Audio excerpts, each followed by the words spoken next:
Summer of '83 tasted like orange tang and freedom. That specific kind of freedom only 12-year-olds understood. The freedom of no school, no schedule, no adults telling you where to be or what to do from sunrise until the streetlights came on. The boy pedaling his Schwinn Predator down Maple Street that July morning was me, and the world felt infinite in the way it only could when you were young enough to believe it. The BMX bike was cherry red with white handlebar grips that were already getting dirty from constant use. Dad had bought it from Sears for my birthday back in April, paying it off on layaway over 3 months, $149. The boy knew this because he'd seen the receipt, had heard his parents discussing whether they could afford it, had understood even then that this bike represented sacrifice and love in equal measure.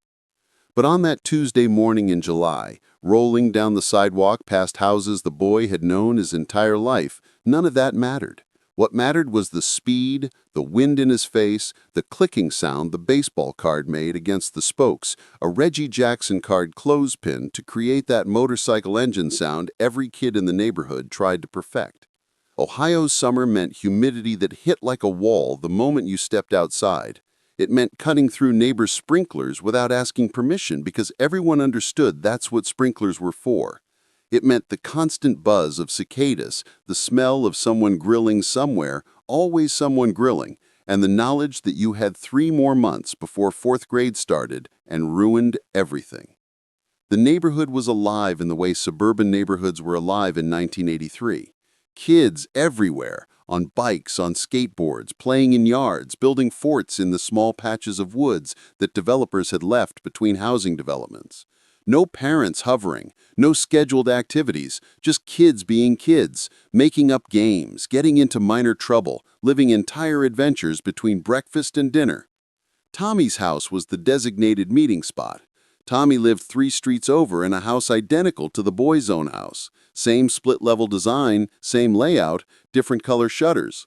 Every house in Oakwood Estates looked like every other house, built in 1971 when the developer had cleared farmland and created instant suburbia for families fleeing inner cities or chasing the American dream, or both. Tommy was already outside, sitting on his front steps, working on his Rubik's Cube. He'd been trying to solve that thing for 2 months straight, getting frustrated, peeling the stickers off and rearranging them, getting caught and shamed into actually learning how to do it properly. The cube was the summer's obsession for every kid. Some could solve it in minutes.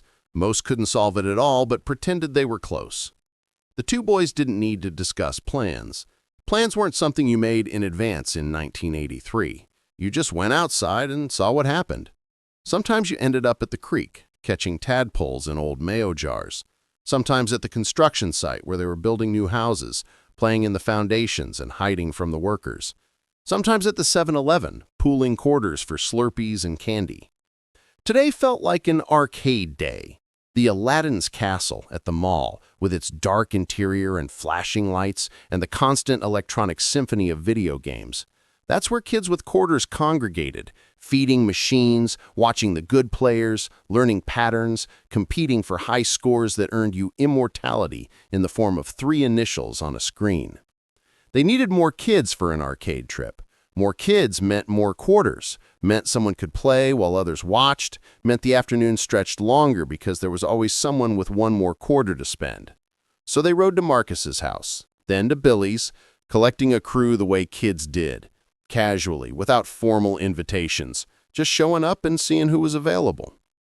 Marcus was eating a bowl of cereal in front of the TV, watching MTV. Music television had only been on the air for 2 years, and it was revolutionary. Actual music videos, 24 hours a day. Adults didn't understand it. Kids were hypnotized by it. Marcus sat there with his bowl of Lucky Charms, watching Duran Duran's Hungry Like the Wolf video for probably the 100th time, singing along without embarrassment. Billy was in his garage, organizing his Star Wars action figures. He had the whole collection. Luke, Leia, Han, Chewbacca, Vader, all of them lined up on a shelf his dad had built specifically for that purpose. The Empire Strikes Back had come out 3 years ago. Return of the Jedi just this past May. Star Wars was life. Star Wars was everything. Every kid had the figures, the ships, the playsets. Every kid reenacted the battles, made up new adventures, argued about which character was best. Four boys on bikes, heading toward the mall on a Tuesday morning in July 1983. They rode in a pack, claiming the whole sidewalk, occasionally veering into the street when they felt brave, racing each other, popping wheelies, living in that moment with the complete presence only children possessed. The mall was 2 miles away. 2 miles of subdivisions and strip malls and parking lots, of recognizing every landmark. The gas station where Mr. Peterson worked. The Burger King where Marcus's older brother flipped burgers. The drugstore where they sold candy cigarettes that you could pretend to smoke.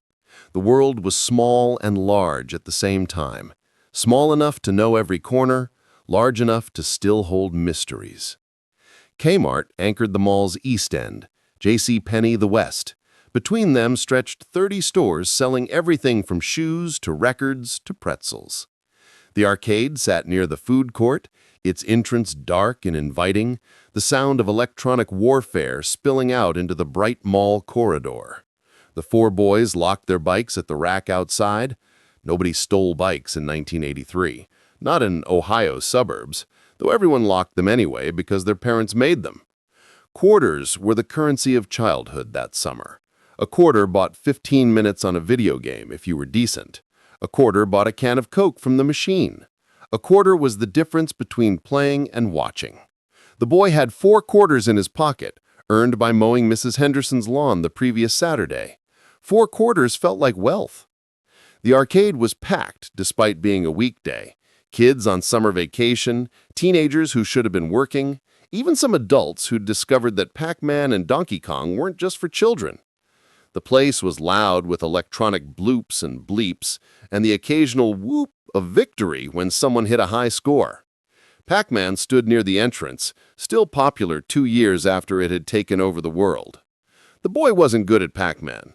His strategy of just running randomly worked until it didn't, usually around the second level when the ghosts got faster. But he loved watching good players, seeing them navigate the maze with casual expertise, understanding patterns he couldn't see. Donkey Kong was better. Jump over barrels, climb ladders, save the girl. The boy could make it to the 3rd level on a good day, though the 4th level, the one with the elevators, seemed impossible. Some kid from the east side supposedly made it to level 7, some kid who was basically famous, at least among 12-year-olds who cared about these things. Tommy gravitated toward Galaga, the space shooter where you defended Earth from alien invaders. He was good at it, had developed a strategy of letting the aliens capture one of your ships early, then recapturing it to have double firepower. The boy watched him play, memorizing the patterns, planning to try them himself later when he had quarters to risk on experimentation. Marcus and Billy were at Dig Dug, taking turns, arguing good-naturedly about whose turn it was. That was half the fun of the arcade, the social aspect, the standing around, the watching, the giving advice, the collective experience of being part of something. The air in the arcade was its own atmosphere, recycled and slightly stale, smelling like carpet cleaner and teenager and electricity. The carpet itself was a geometric pattern designed to hide stains, worn down in paths between the most popular machines. The boy knew these paths like he knew the streets of his neighborhood, Pac-Man to Donkey Kong to the racing games in the back, Galaga to Defender to the pinball machines along the wall. They burned through quarters faster than seemed possible. 4 quarters became 3, became 2, became 1, became none. And suddenly it was just standing around watching other people play, hoping someone would offer to share their game, existing in that awkward space between still having fun and knowing the fun was over.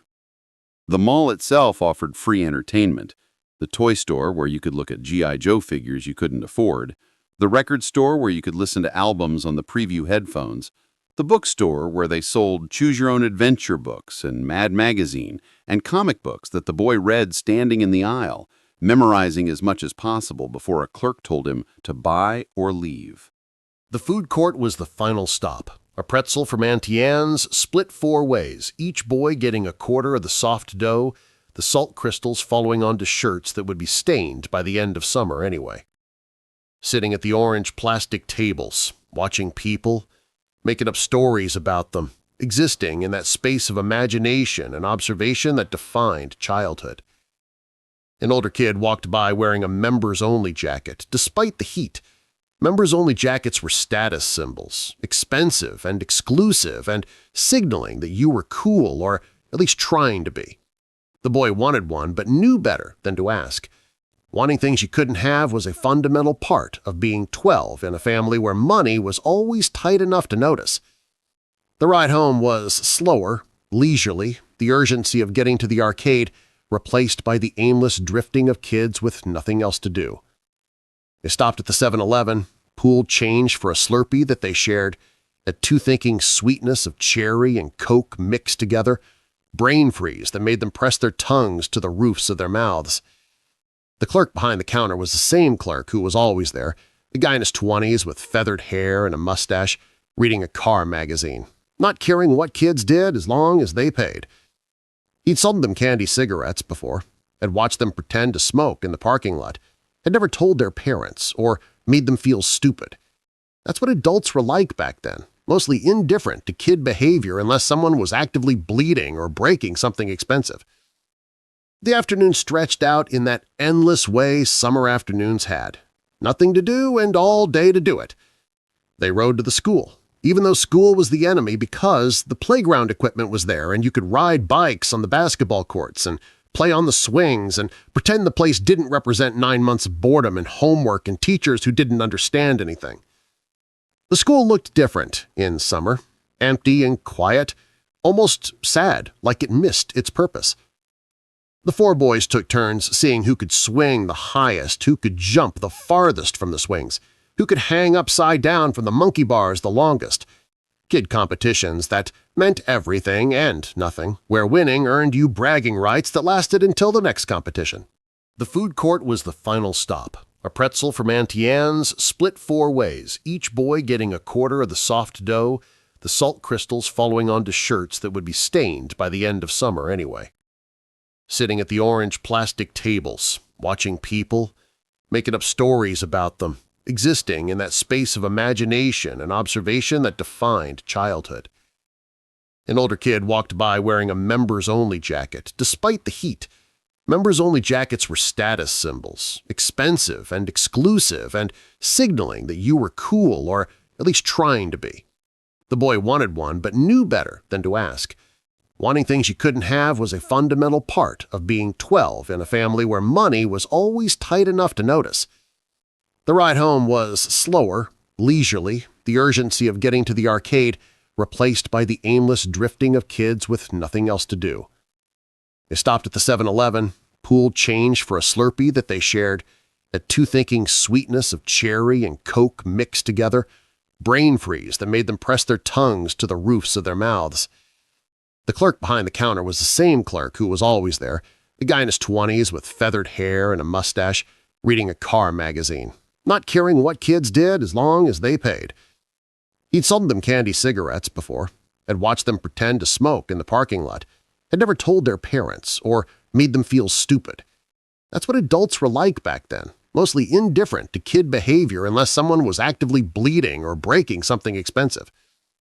The afternoon stretched out in that endless way summer afternoons had. Nothing to do and all day to do it. They rode to the school, even though school was the enemy because the playground equipment was there and you could ride bikes on the basketball courts and play on the swings and pretend the place didn't represent 9 months of boredom and homework and teachers who didn't understand anything. The school looked different in summer, empty and quiet, almost sad, like it missed its purpose.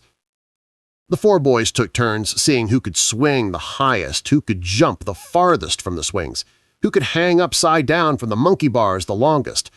Kid competitions that meant everything and nothing, where winning earned you bragging rights that lasted until the next competition. Marcus's sister showed up with her friends, older by 2 years, which made them essentially adults in the eyes of 12-year-old boys. They took over the swings, and the boys retreated to the basketball courts, trying to play Horace with an imaginary ball, arguing about who made their shot and who didn't, the game devolving into pushing and laughing and the kind of play fighting that could go either way. The sun started its slow descent, though it wouldn't be dark for hours yet. July meant daylight until 9 p.m., meant parents didn't start worrying until well after dinner time. The boys rode to the construction site, the one where they were building 5 new houses, foundations poured, frames starting to go up. The workers had left for the day, and the site was theirs. They explored like archaeologists discovering ruins, except these were ruins of the future rather than the past. Walking on exposed beams, jumping down into basements, finding treasures like copper wire and bent nails and pieces of 2x4 that could become swords or guns depending on your imagination. The smell of fresh sawdust and the orange clay dirt particular to Ohio, the magic of spaces not yet defined, rooms that could be anything before walls told them what they had to be. Someone's mother called them for dinner, the sound carrying across the neighborhood, a name shouted into the evening air. That's how you got summoned in 1983. No cell phones, no texts, just a mother standing on the porch yelling. And if you didn't hear it or pretended not to, eventually she'd send a sibling or call a neighbor, or you'd just get in trouble later. The boy knew his own dinner call would come soon. Mom had a specific way of yelling his name, drawing out the syllables, impossible to ignore. But until then, he had time. Time to ride the long way home. Time to pop one more wheelie. Time to feel the weight of the Schwinn beneath him, the solid reality of American steel and rubber, and the freedom it represented. Maple Street at dusk looked like a postcard. Cars in driveways, station wagons and sedans, practical family vehicles before minivans existed. Houses with lights starting to come on, the blue glow of television sets visible through windows where families gathered for dinner and evening shows, the rhythmic thwick, thwick, thwick of sprinklers, dogs barking, someone hammering in their garage, the mundane symphony of suburban American life. The boy coasted into his own driveway, the Reggie Jackson card still clicking against the spokes. The bike went into the garage, carefully leaned against the wall where it wouldn't get in the way of the car. The garage smelled like motor oil and grass clippings and the particular mustiness of spaces that were always slightly damp. Inside, the house was cool from the window unit air conditioner running in the living room.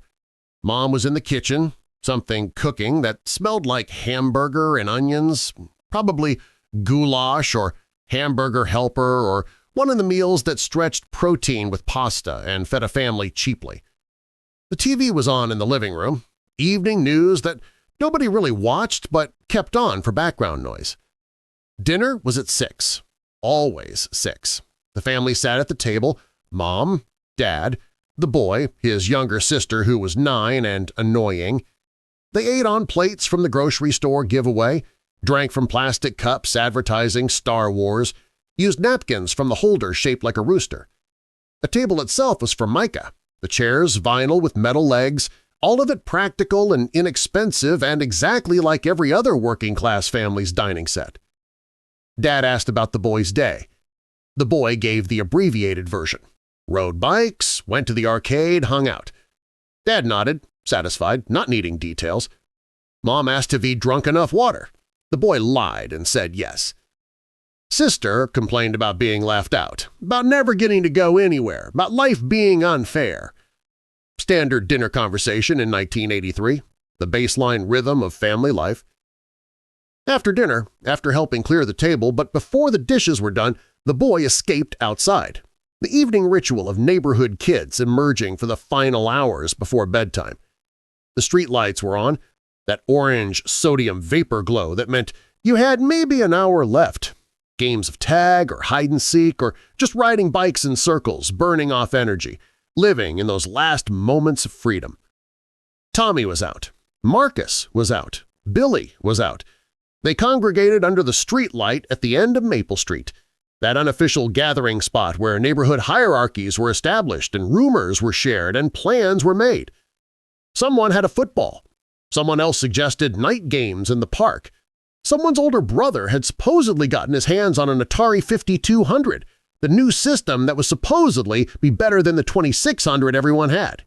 The boy didn't have an Atari. He had an Intellivision, the competing system that his parents had bought because it was on sale at Sears.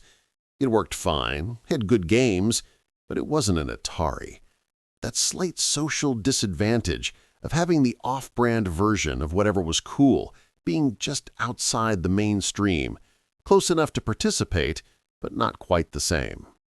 9 o'clock approached. Mothers appeared on porches calling names. Kids dispersed reluctantly. Promises to meet tomorrow, always tomorrow. The endless summer stretching ahead with infinite tomorrows yet to come. The boy pedaled home slowly, the Schwinn's reflectors catching light, the Reggie Jackson cards silent now because it was night and you had to be quieter at night. The house was settling into evening mode. Dad in his chair, reading the paper, Mom folding laundry, the basket of clothes warm from the dryer, Sister already in her room, probably playing with her strawberry shortcake dolls or reading Judy Blume.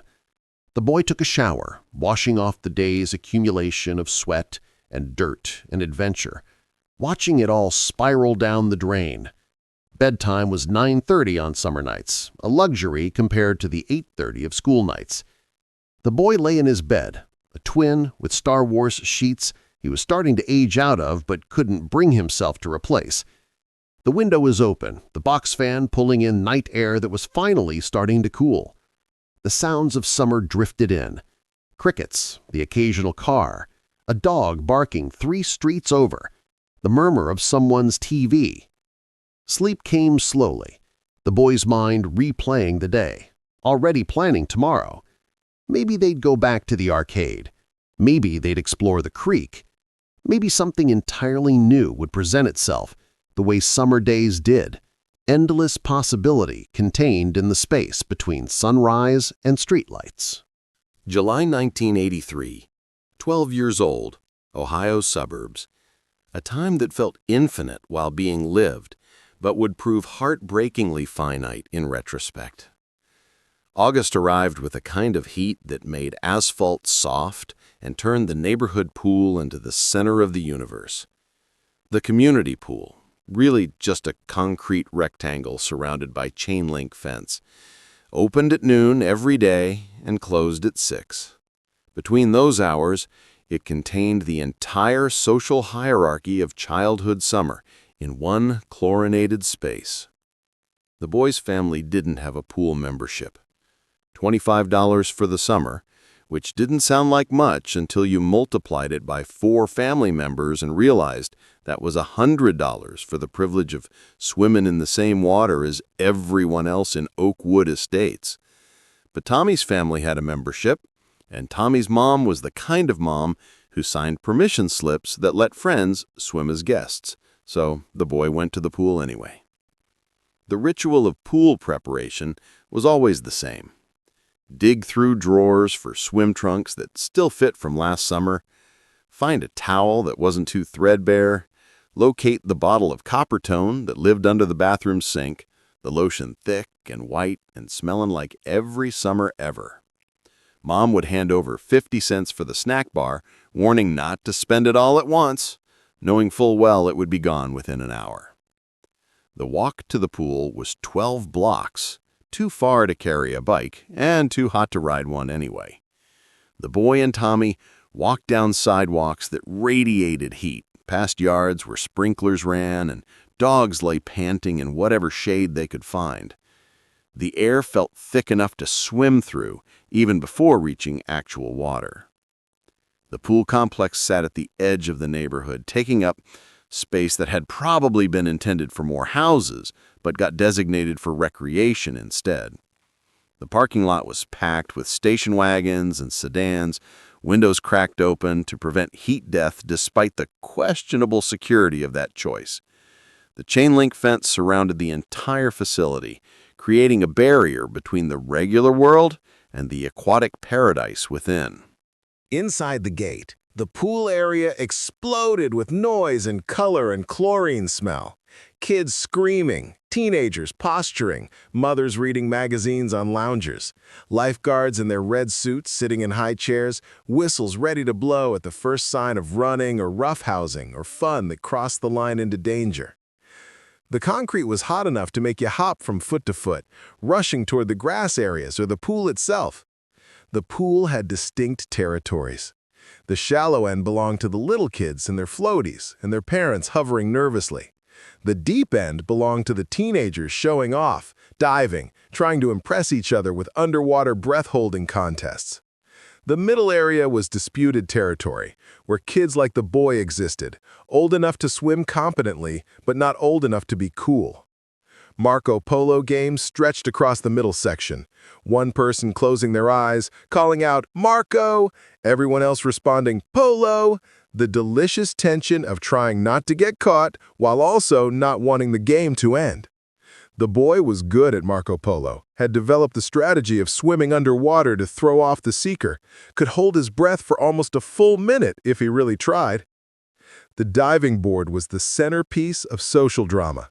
A simple board, not particularly high, but requiring courage to walk to the end and launch yourself into space. The boy had graduated from the cannonball stage to attempting actual dives, though his form was terrible. Belly flops more often than not, the stinging slap of water against skin, surfacing to the laughter of friends and the phantom pain that would fade in minutes. Billy was there with his older brother, who was 15 and had the kind of casual confidence that came with being a high school student. The older brother could do flips off the board, could swim the length of the pool underwater, had a girlfriend who visited sometimes, and made all the younger kids stare. That's what the boy wanted to be, effortlessly cool, comfortable in his own skin, knowing exactly who he was. The snack bar occupied a small building at the corner of the complex.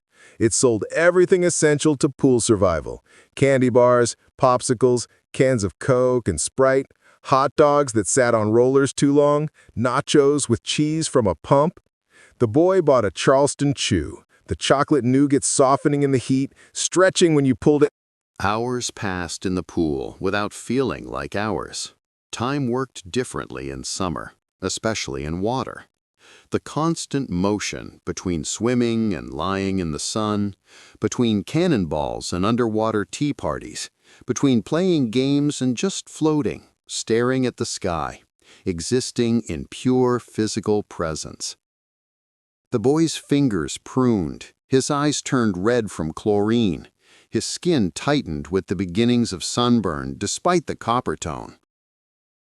The lifeguards rotated every hour, switching chairs, taking breaks. One of them was Ashley from down the street, 16 and impossibly beautiful in her red suit, her whistle on a lanyard, her authority absolute within the chain-link boundaries.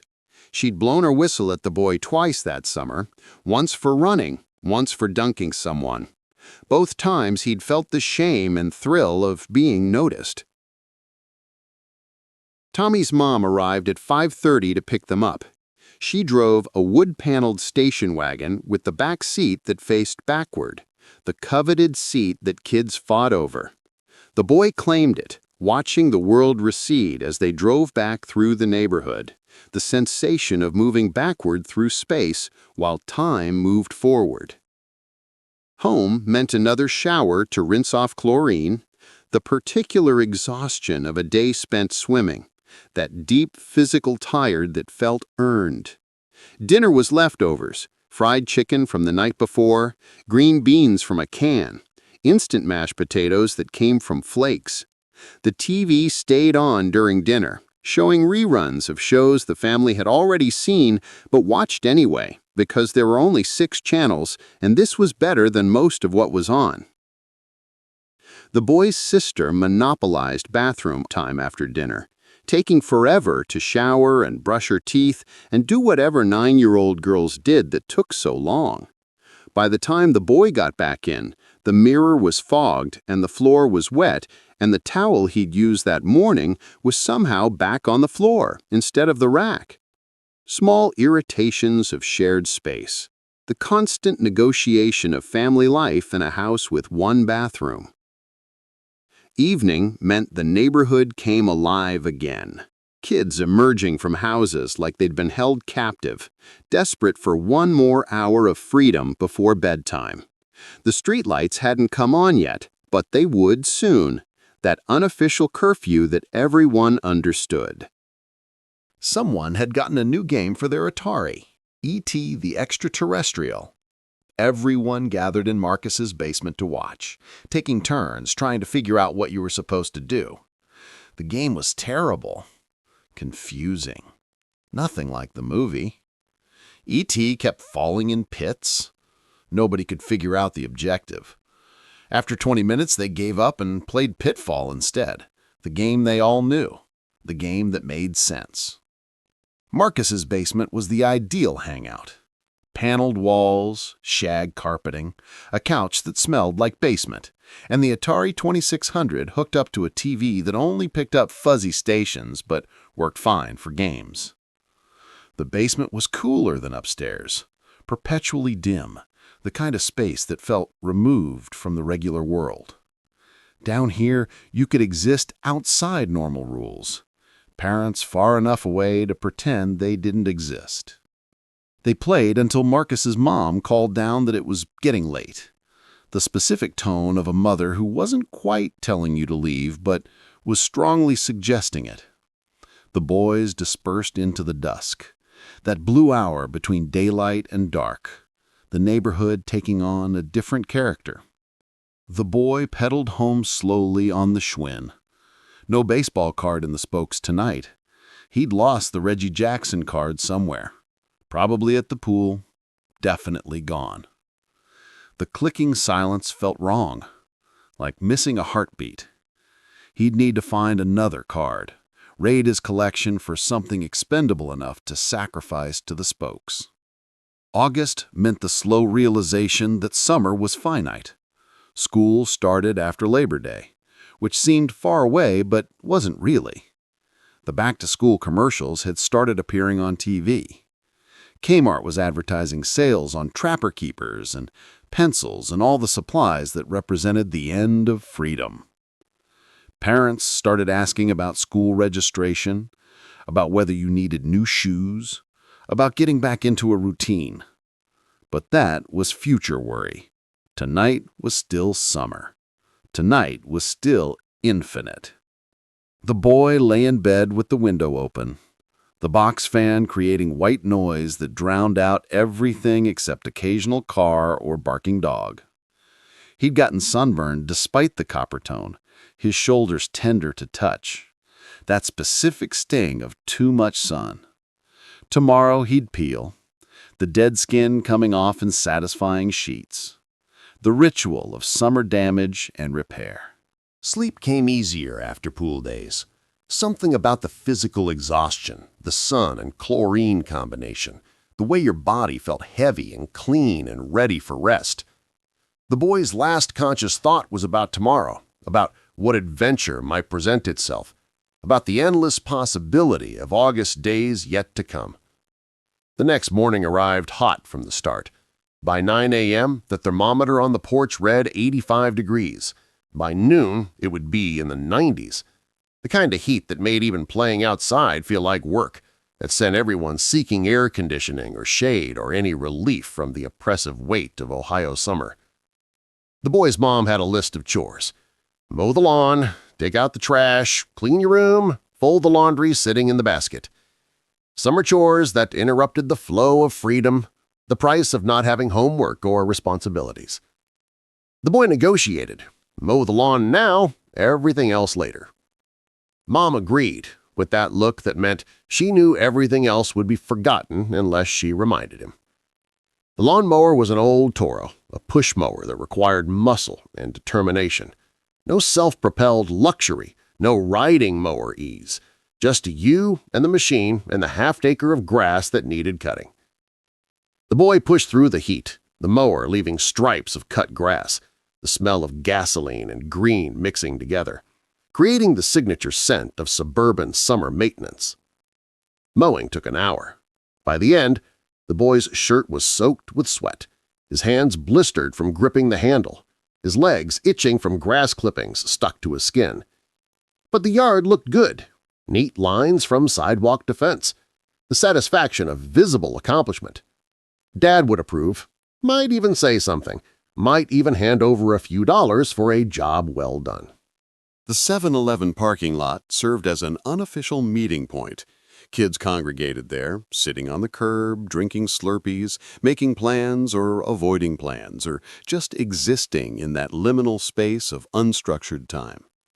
The boy found Tommy and Billy there, both working on Slurpees, both looking as bored as the boy felt. They decided to ride to the library. The library wasn't cool, but it was air-conditioned, and it was free, and there were worse ways to spend an August afternoon. The building was an old Carnegie library, built in the 20s, all brick and stone, and that particular dignity of pre-war architecture. Inside was cool and quiet, smelling like old paper and floor wax, the librarian at the desk enforcing silence with looks alone. The boy headed for the science fiction section. He'd been working through the Tom Swift books, had discovered Isaac Asimov, was starting to understand that books could transport you places bikes couldn't reach. The library let you check out 5 books at a time. The boy took all 5 allowances, loading up on stories about robots and space, and futures that seemed both impossibly distant and tantalizingly close. Reading wasn't something kids admitted to enjoying in 1983.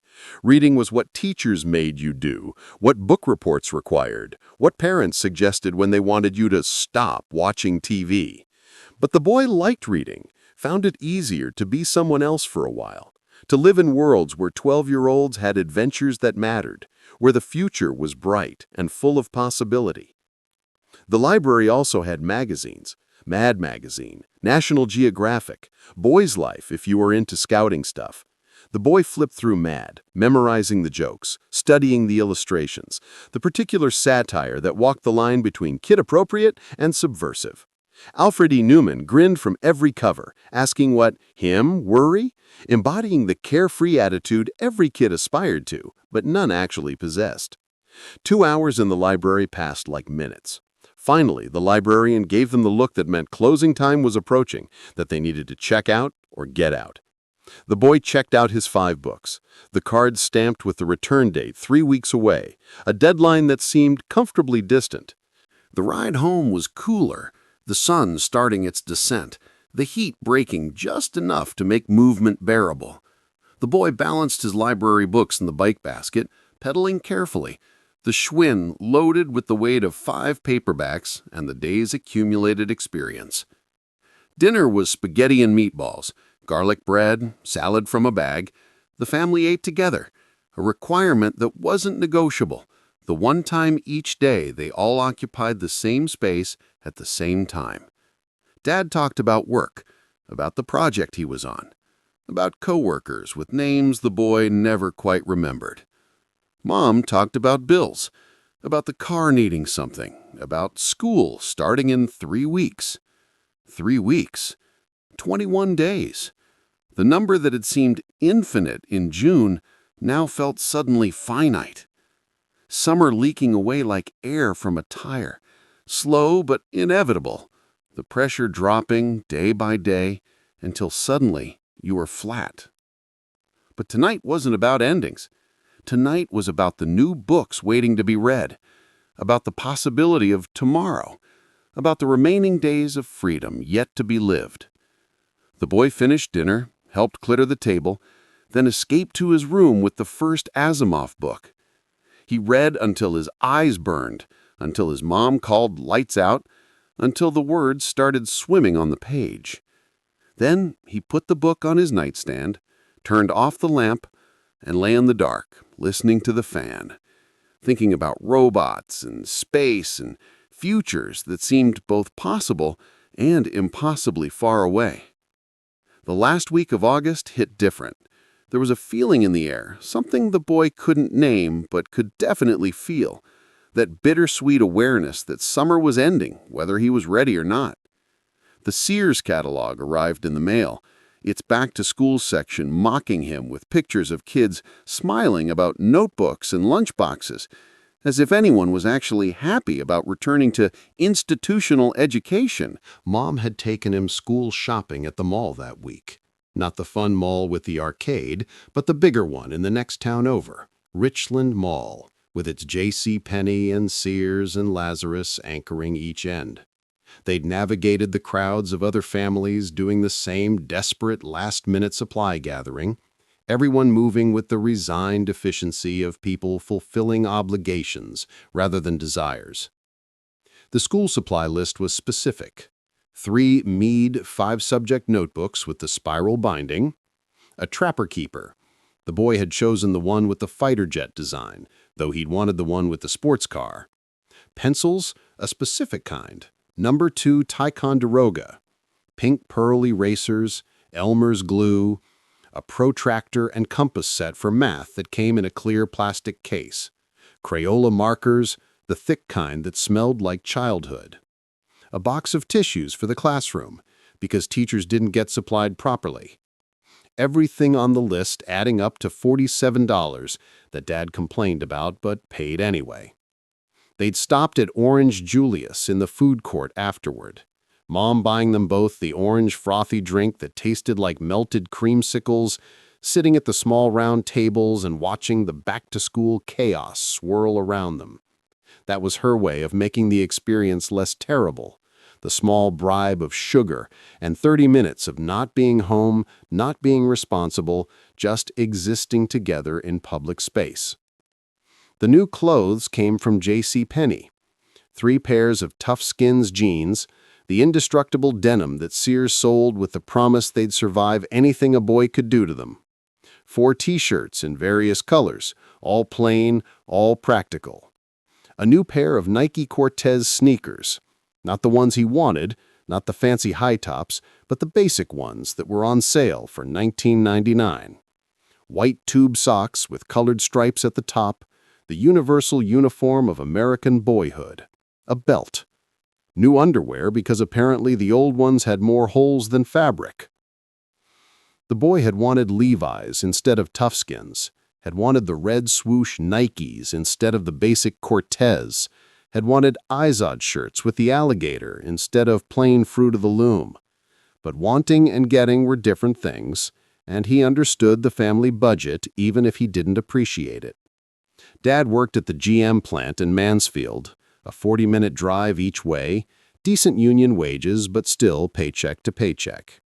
Mom worked part-time at the Revco drugstore, cashier shifts that fit around her kids' schedules. Middle class in 1983 Ohio meant having enough, but never extra.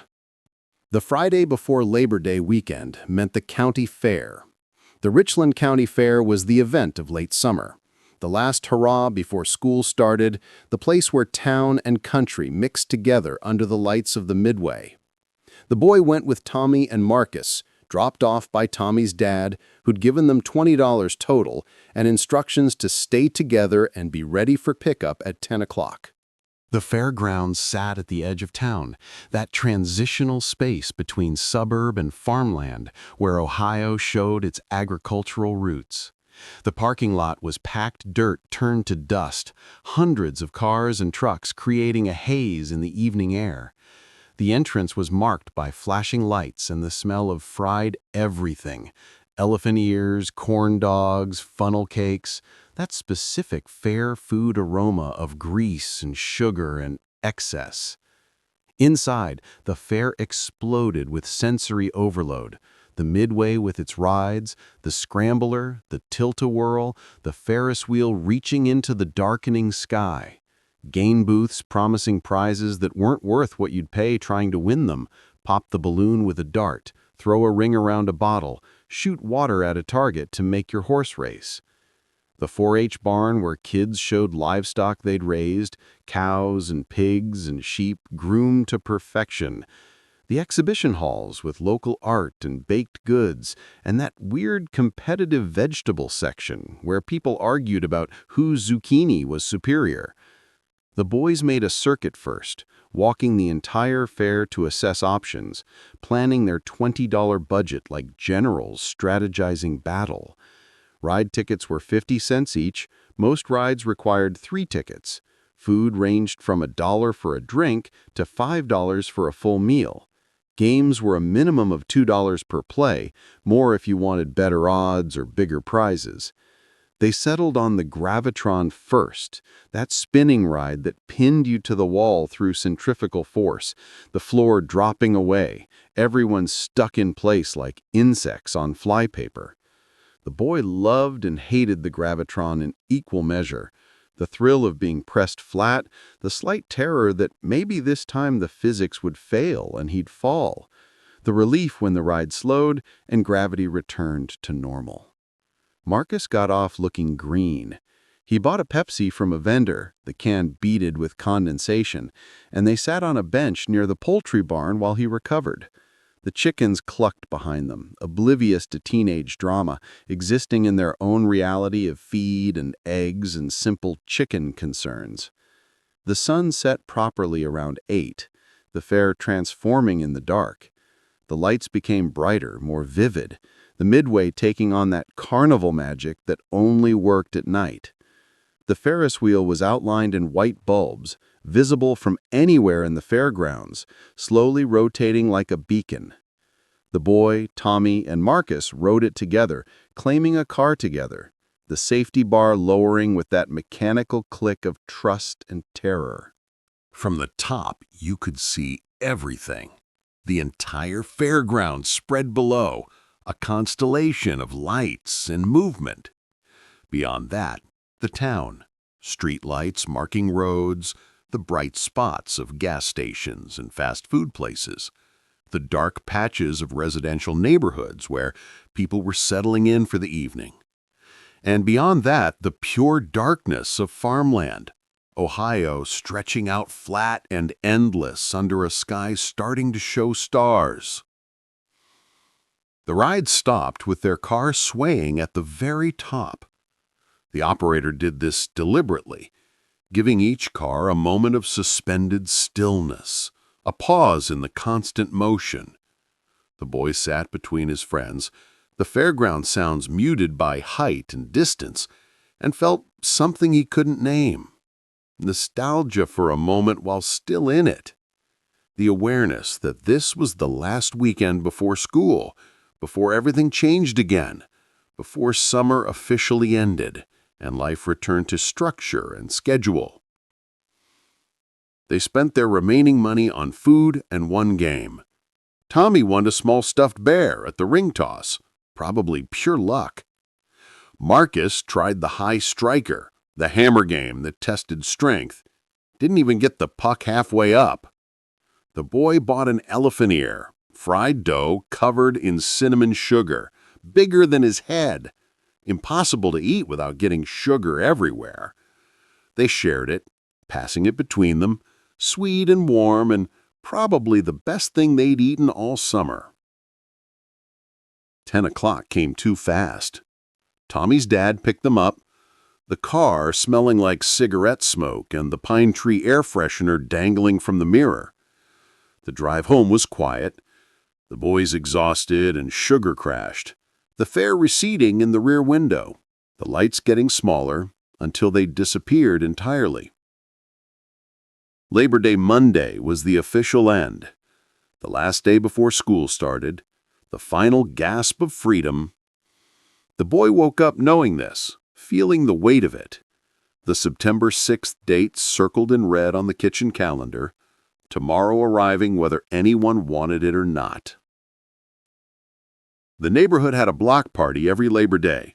Unofficial, unorganized, just everyone dragging grills to the street and cooking out together, the communal last supper of summer. The boys' dads set up their Weber grill, the round charcoal one with the red lid, dumping Kingsford briquettes and dousing them with lighter fluid that whooshed into flame with dangerous excitement. Burgers and hot dogs were the standard, but each family brought their specialty. The Hendersons brought potato salad made with Hellman's mayonnaise and Vlasic pickles. The Johnsons brought their 7-layer bean dip that required Tostito scoops and came in a glass dish everyone recognized. Someone made Jell-O salad with Cool Whip and canned fruit cocktail, that weird 1980s food that was somehow both dessert and side dish. Someone else brought Budweiser in a cooler, though the boy only knew this from observing adults, from the distinctive red and white cans that appeared at every outdoor gathering. Kids ran wild through the street, closed to traffic, the whole block transformed into playground. Someone had a boombox playing Casey Kasem's American Top 40, the countdown playing while adults talked and kids played, and the afternoons stretched into evening. Men in their standard uniform of shorts and tube socks and T-shirts from places they'd been or companies they worked for. Women in casual summer clothes, tank tops and shorts, sun-damaged skin from a summer of yard work and pool days. Everyone looking tired but happy, or at least content, enjoying this last moment before routines reasserted control. The boy played wiffle ball with the neighborhood kids, the rules constantly changing, arguments about whether something was fair or foul, the ball eventually cracking from hard hits, and someone's dad producing duct tape to fix it. That's how problems got solved in 1983, with duct tape, with WD-40, with making do, with the understanding that replacement wasn't always an option, so repair was mandatory. Ashley was there with her family, 16, impossibly beautiful, the lifeguard from the pool, existing in a different social stratum, but forced by geography to occupy the same block party. She wore a Def Leppard t-shirt and jeans and sat with the other older kids, looking bored but present, fulfilling family obligations. The boy tried not to stare, failed, probably made a fool of himself, didn't care, because tomorrow everything changed anyway. The light faded slowly, the way it does on Labor Day, summer holding on as long as possible.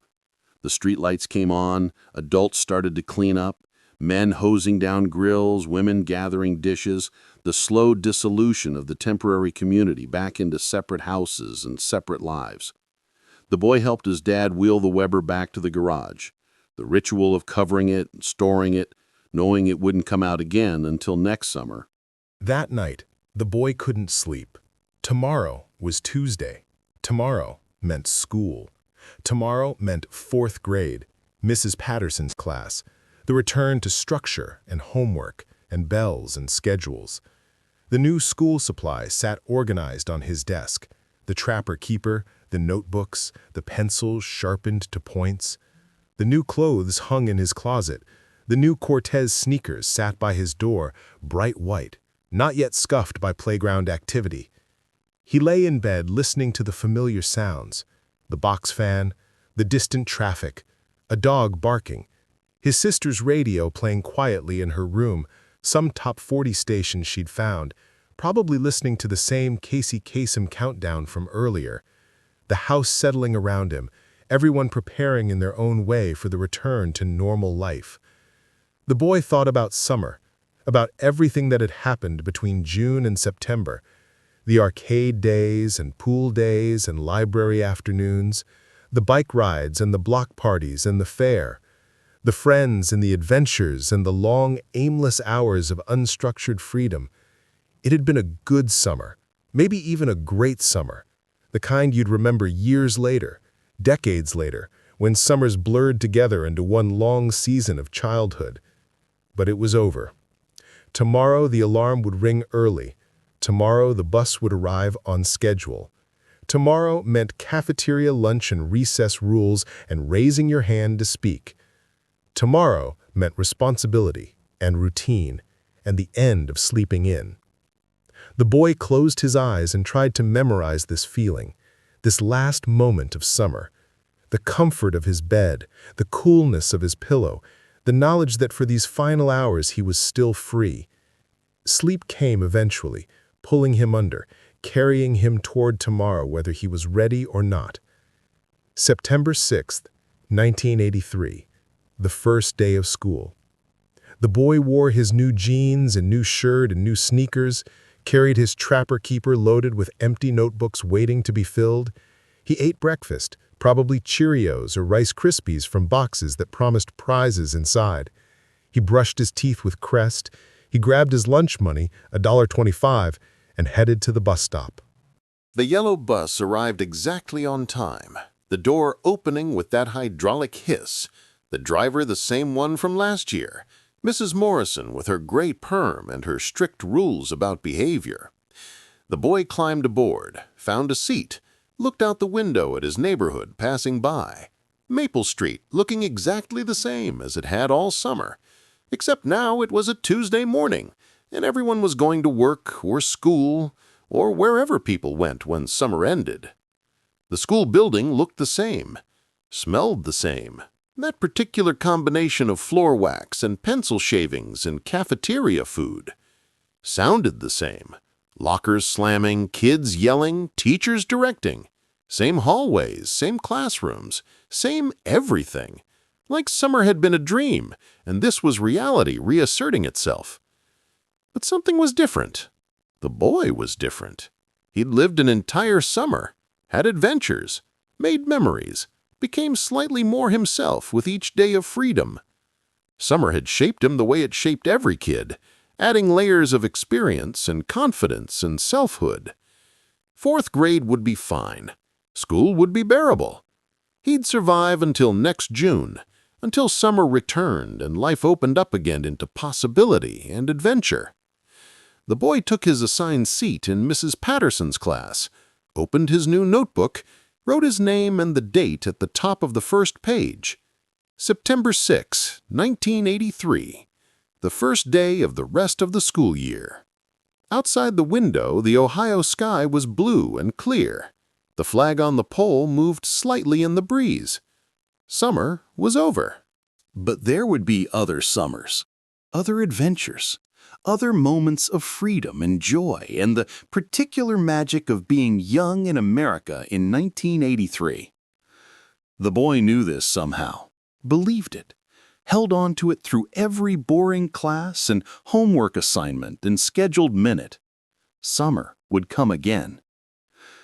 Do you remember the last week of August, when back-to-school shopping felt like betrayal and the county fair was the final celebration before freedom ended?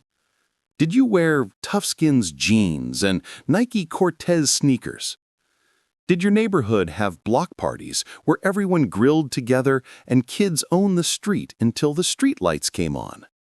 What year was your last perfect summer?